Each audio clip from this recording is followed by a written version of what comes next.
Chapter 5. Lights, Camera, Bizarre. Back then, all cars were black. But some were more black than others. The car Max Kleiner sent to collect me that afternoon was so black that light seemed to slide off it. The driver wore a dark uniform that looked pale in comparison. He introduced himself as Hank. I could believe that. He looked like a Hank. He was about 6'6" in height and as wide as he was tall. Not bad wide, just wide. I suspected his uniform had been put together from at least 2 other normal-sized suits. He had strikingly blonde hair that contrasted with dark eyes, and a nose that in the past had seen both better days and, I would bet good money, the wrong end of a large fist. I would have asked him about that, but he wasn't a great conversationalist. What he did say sounded like it had been filtered through gravel. The result of which was that the journey to Starlight Studios was conducted in near silence. With the dark tinted windows and an opaque partition obscuring the driver, I felt like I was being wheeled along in an isolation tank, completely cut off from the real world. But New York's a bit like that anyway. The ride was so smooth that I didn't realize we'd stopped until Hank opened the door to let me out. I was glad of my dark glasses as the sun was angling in over the long, low sheds that were the film studios. Hank had parked the car outside one of them, and Max Kleiner was standing nearby talking to a lean man with a clipboard. He had a cigar clamped in his mouth, though it didn't seem to be lit. He removed it to gesture and prod the air like it was a prop. When he saw me, Kleiner opened his arms and waddled forwards. I avoided an embrace and shook his hand instead. It was cold and clammy and damp, like shaking a fish that's been dead for a couple of days.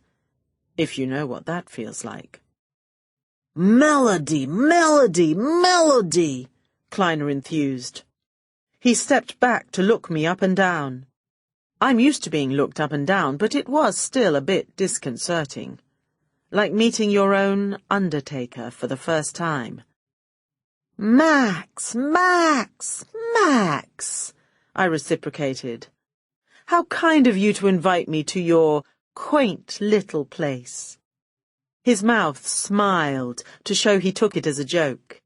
His eyes hadn't quite got the message and glared angrily. Hank stayed with us as Max led me through a side door into the studio. Inside was bigger than an aircraft hangar and hotter than a sauna because of all the lights. The lion's share of the lighting was reserved for the set where they were shooting. It was a ballroom furnished in the style of Renaissance Italy. I refrained from pointing out a few obvious mistakes. I doubt if accuracy was foremost in the mind of the designer or the costume department. It was a little strange seeing the room only half built, with walls omitted to allow the cameramen access. But I can cope with strange. It's only when we get to bizarre that I start to get tingly. We watched Rock and Giddy rehearse their scene in front of the cameras, the director, all shirt sleeves and megaphone, interrupting every few minutes. It was like both of the stars were novices, having to be told what to do every step of the way. That might have intrigued me if I hadn't had Max Kleiner whispering obvious explanations uncomfortably close to my ear. The main distraction was that he had to stand on tiptoe to do it. As the cast took a break to set up the lights and cameras ready for the next shot, Kleiner gestured to Rock Railton, beckoning him over. A make-up woman moved in quickly on Giddy Semestra, all powder puff and potions. She had the sort of severe features and iron-grey hair that would scare anyone into looking their best. "He wants to apologize," Kleiner told me, as Rock negotiated a path through cables and technicians. "Dunno what got into him last night, making like he didn't know you and all that." I said nothing. How did Kleiner know what had happened? Railton must have told him. But why? That didn't fit with my working hypothesis. Time for a new theory, perhaps. He's very highly strung, Kleiner added in a low voice as Rock joined us. Problems with his meds. Rock greeted me like a long-lost friend, pulling me into a bear hug that more than made up for the previous evening. If he'd been a really good actor, I might have been convinced. But while there was no doubt he could act, he was competent. Little more. So when he apologized for forgetting we'd met before the party, and that he'd actually been to my offices, I smiled my forgiveness. "It's been such a hectic schedule," he said. "So much going on. I don't know what I was thinking. Didn't know if I was coming or going." "That can be such a problem," I agreed. "Just so long as you remember me now." "How could I forget you, Miss Malone?" Well, quite. Railton and Kleiner were smiling so hard it seemed a shame to puncture the moment, but if anyone is completely without shame, then I am not ashamed to say, it's me. "And my coffee?" I said. "Your coffee?" "Best coffee you'd ever tasted, you told me. I'm sure you remember that. You asked whether I grind my own beans." His eyes widened slightly and his mustache twitched. "It was the best coffee I've ever tasted," he assured me. "Unique." "You're too kind," I told him, which he was, far too kind, because now I knew he was lying.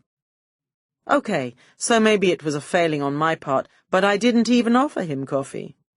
Even so, we were still in the territory marked as strange or possibly weird, but bizarre was just around the corner. It arrived in the form of Giddy Semestra. She walked up to Rock and Kleiner, working her hips so hard she swayed through about twice the distance she needed to travel.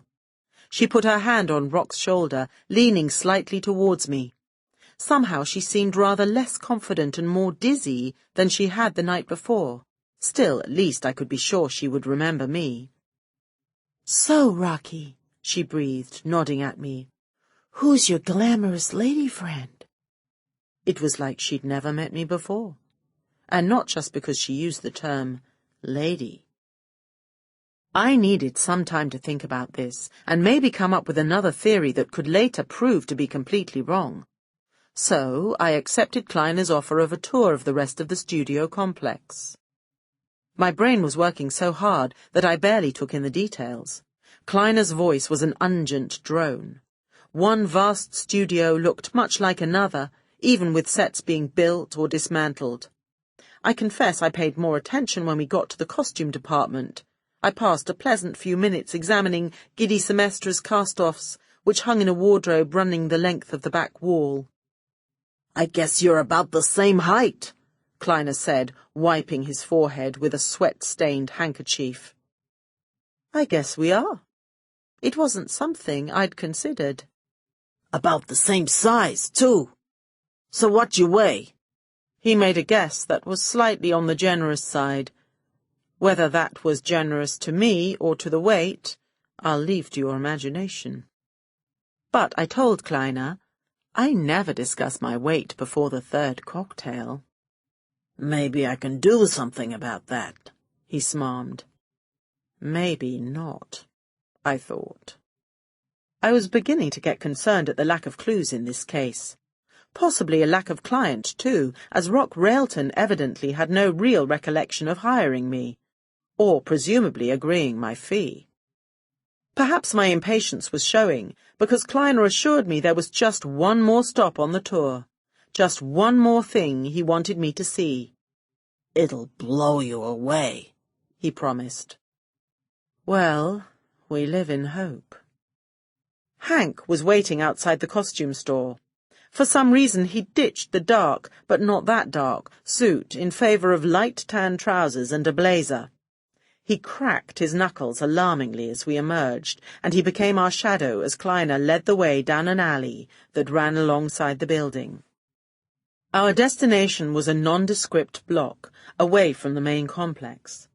It looked insignificant in the way that only something that is supposed to remain unremarked can.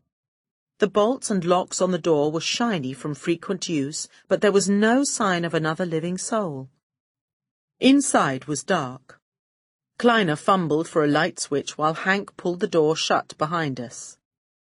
"You considered a life in the movies, Miss Malone?" Kleiner said as the light snapped on. "I think you asked me that before." "Maybe I did, but your height and weight." "What about them?" Lights were flickering into luminescence all around. The whole building was one vast chamber, like the studios. Except this obviously wasn't a studio. "I reckon you'd make a good double for Giddy Semestra." He had to be joking. Giddy's figure, while perfect in its own way, was rather different to my own just as perfect figure. Sure, we both had curves in the same places, but not always in exactly the same direction or at the same angle. There were bits of Giddy Semestra that entered a room long before the rest of her, and believe me, that would be a distinct disadvantage for a private detective who prides herself on being able to sneak into rooms all at roughly the same time. But whatever witty retort I might have made was stifled by the inside of the building as the lights came on. The centre of the chamber was taken up with a large, coffin-shaped tank. Pipes and tubes and cables and wires fed into and out of it, running to various pieces of advanced, for 1938, equipment. More wires and cables emerged from the equipment and disappeared behind a heavy curtain close to one of the walls. Stretching out beyond the tank were several rows of what looked like glass bell jars, except they were enormous, maybe 10 feet high. I'd never seen anything like it. And things I've never seen anything like worry me, because I have seen so many things. What surprises life has left for me tend for some reason to be unpleasant ones. Instead of wasting my wit, therefore, I decided it was time to be on my way. Hank was standing with Kleiner off to one side, so my route back to the door was clear.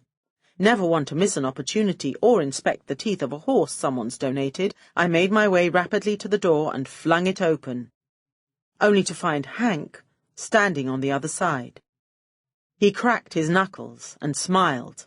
One of these actions made a noise like a gunshot. I had a horrible feeling it was the smile. The obvious conclusion that any half-decent detective might come to at this stage, confronted with a Hank in the doorway and aware of another identical Hank standing behind her, is that they were twins. One in a dark suit, the other in slacks and a blazer. I discarded this conclusion at once. Partly this was because when I turned back to face Kleiner and Slacks Hank, I saw that a third Hank was approaching across the chamber. Mostly it was because as more lights flickered into life on the far side of the coffin-shaped tank, I could see what was inside the bell jars. Leaning against the glass, for all the world like propped-up mannequins, were people, one in each jar. A whole line of identical rock railtons stood facing a whole line of identical Giddy Semestras. "Here's the thing," I said to the Hank who had just grabbed my arms from behind and was holding me more tightly than a nervous bridegroom. "I may be wrong about this, but I'm willing to go out on a limb at least until you tear my limbs out. But I am guessing that you do not come from a family of identical triplets."